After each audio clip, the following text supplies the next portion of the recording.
Ao transportar a respiração, a inspiração deve ser completa.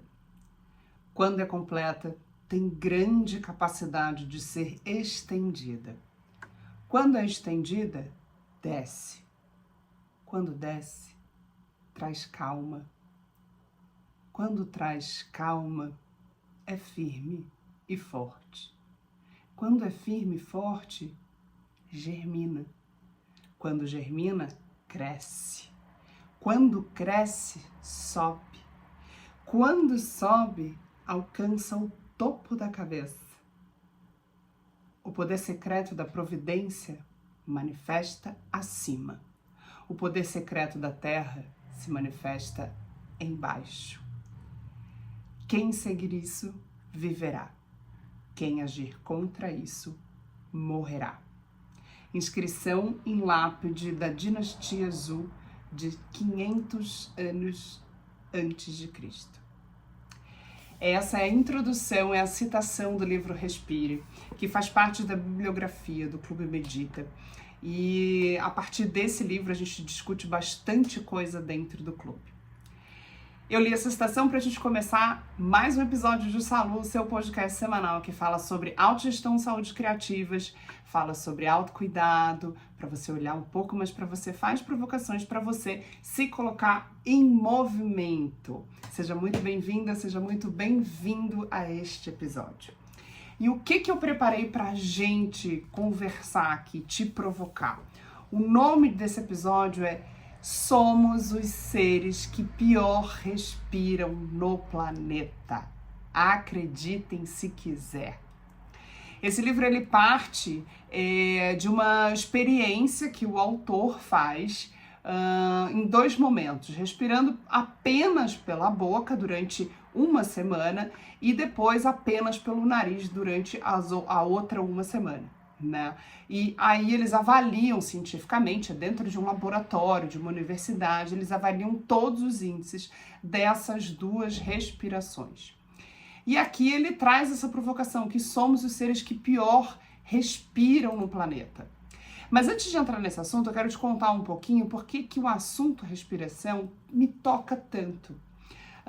Para você que está começando a me ouvir aqui, ouvir esse trabalho, eu nasci com deficiência imunológica. Eu fiz uma tuberculose com 1 ano de vida. Com essa tuberculose, eu fiz uma lesão no meu pulmão esquerdo, no lóbulo inferior, fez um buraquinho, né? Na época, inclusive, minha mãe foi orientada a fazer uma cirurgia, cortar essa metade do pulmão. Ela optou por não fazer. A partir dessa tuberculose, eu desenvolvi asma e fiz 23 pneumonias até os 12 anos. Ou seja, eu passei uma primeira infância querendo respirar em paz, né? Tentando aprender a respirar. E por conta dessa quantidade de infecções respiratórias, eu fazia muita fisioterapia respiratória para poder expandir o meu pulmão, para poder ganhar fôlego, né? Obviamente fui para uma prática física para expandir meu pulmão, que foi a natação, que foi ótimo também, para poder aprender a respirar e começar a respirar em paz. Então, quando eu comecei a desenvolver esse trabalho do autogestão de saúde criativa, uma das coisas que está dentro desse guarda-chuva, do que é o método de autogestão, uma delas é respirar, te ajudar a aprender a respirar, respirar em paz, a respiração como um processo de autoconhecimento, como uma ferramenta. Por isso que esse assunto me toca tanto e, obviamente, eu estudo ele, eu vou atrás de práticas, eu pratico respiração consciente nas minhas práticas físicas, no meu dia a dia.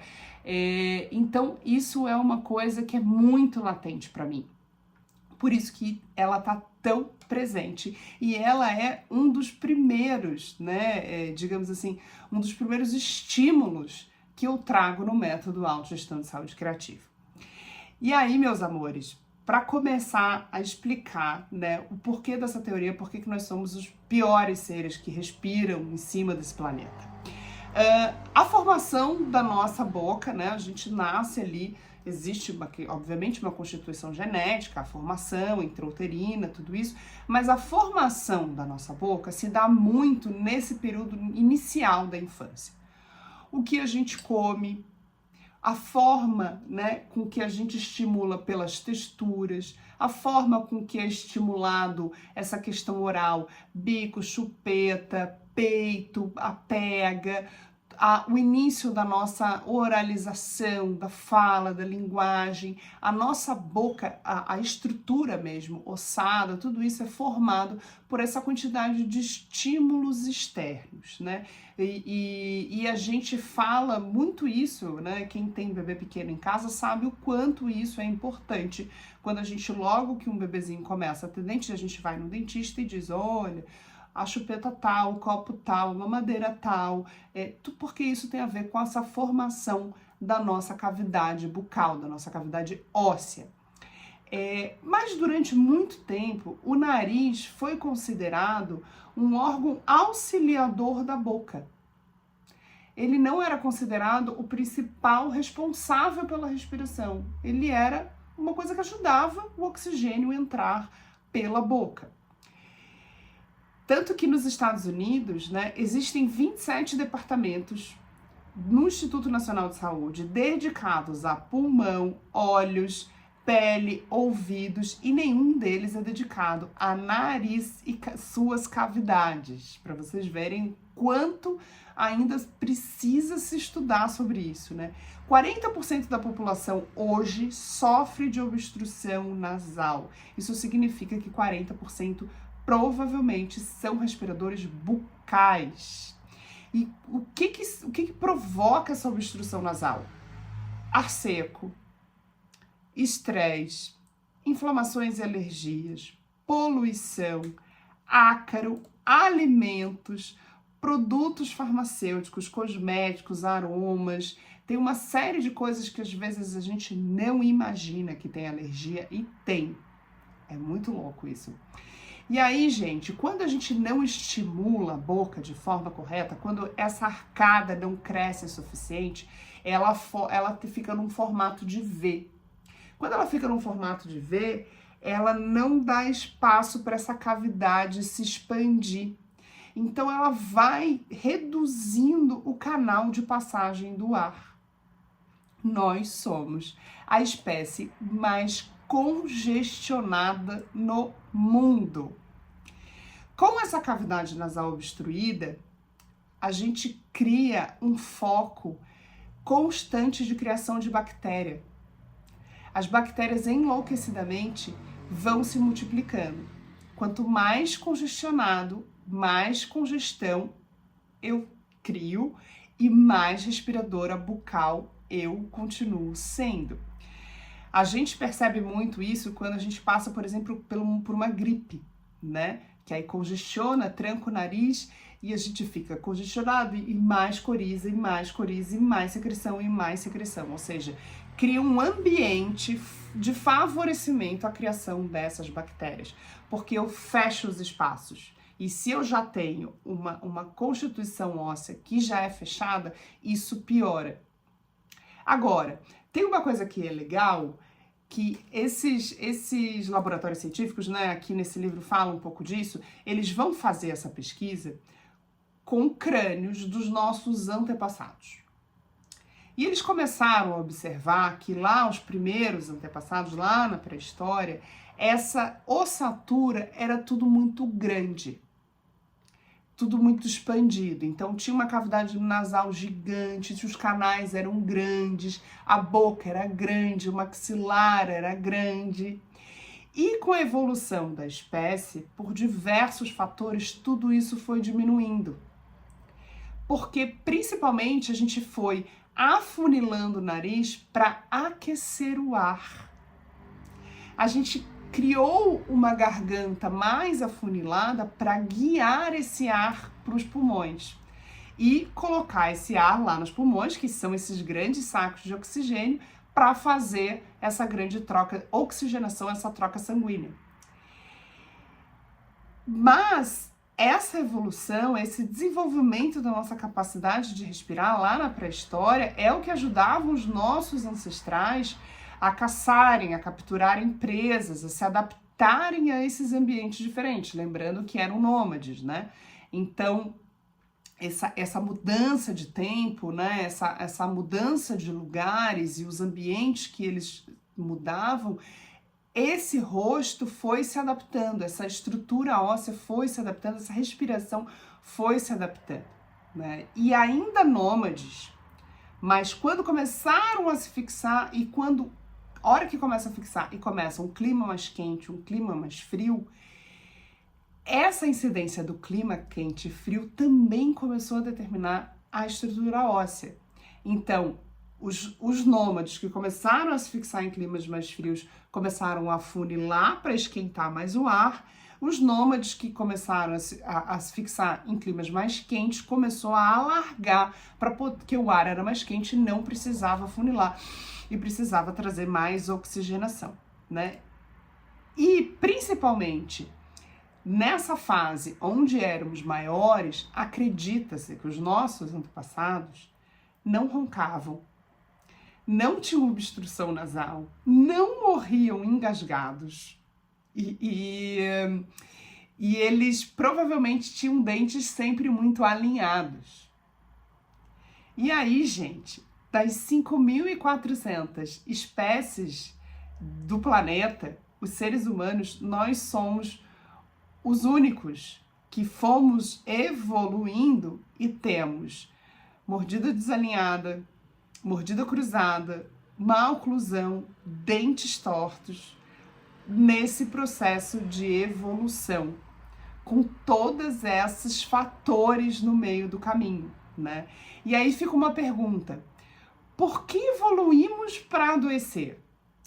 A evolução, ela nem sempre significa progresso, ela significa mudança, mas algo evolui nem sempre para algo positivo, né? Ela dá um passo à frente, mas não necessariamente esse passo à frente foi positivo. Às vezes as coisas podem mudar para pior, né?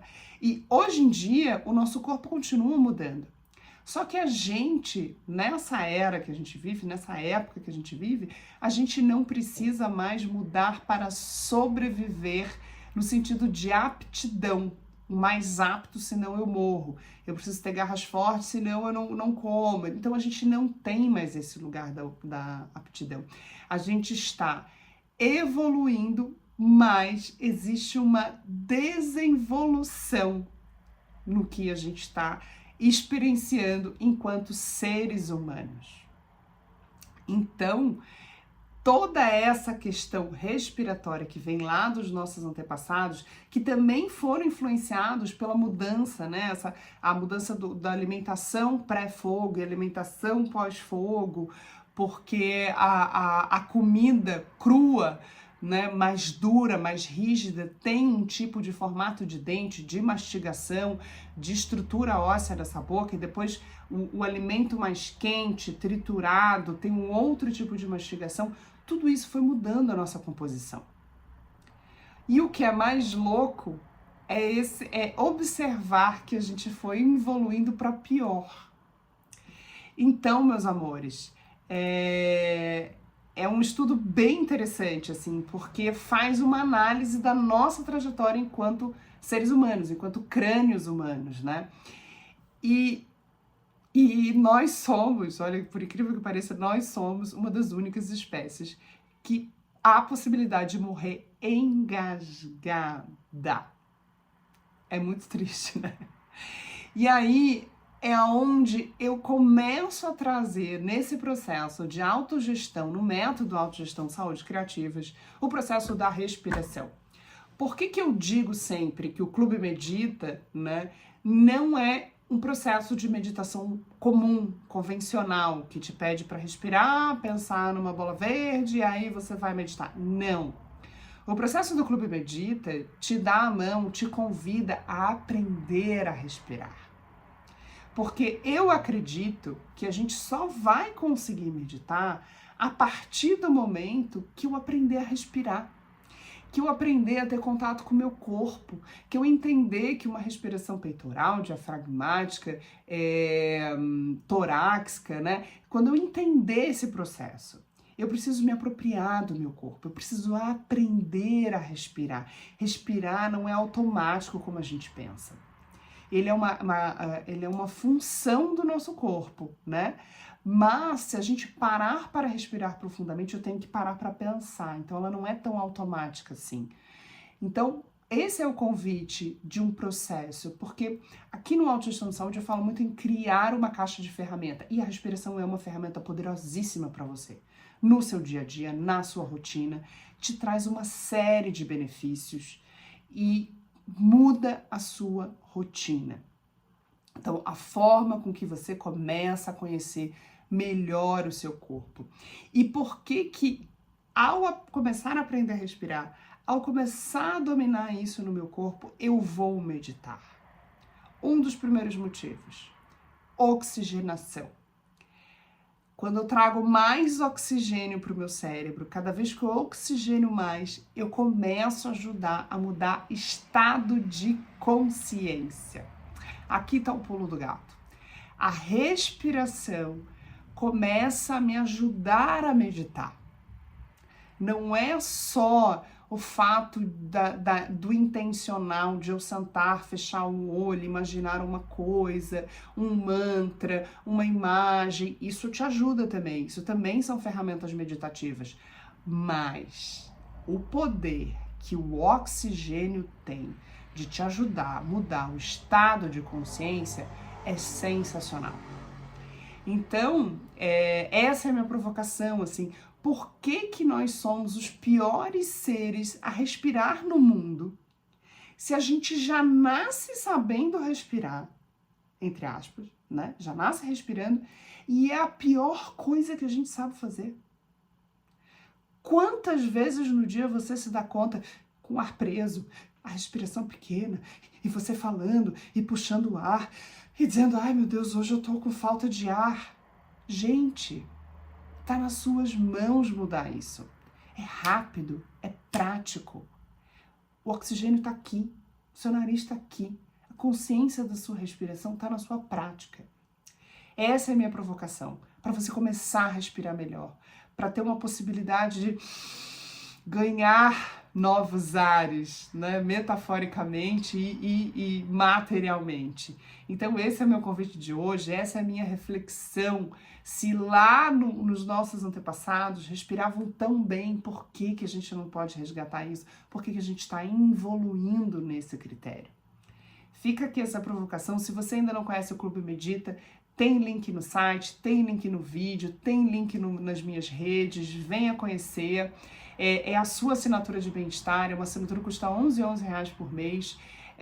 E você recebe um áudio toda semana para você praticar. E na plataforma tem todos os áudios de vários tipos de prática de respiração e de meditação.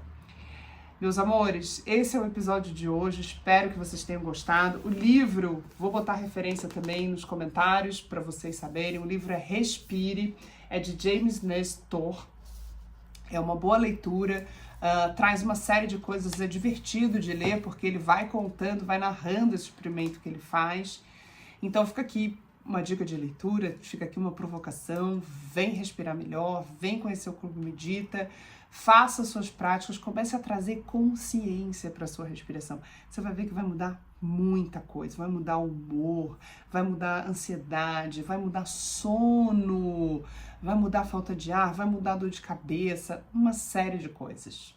Tá bom, meus amores? Espero que vocês tenham gostado. Deixem comentários, deixem like, me manda recado. Vou adorar saber o que te tocou por aí. Um grande beijo. Eu fico por aqui. Até o próximo episódio de Salud. Bons ventos.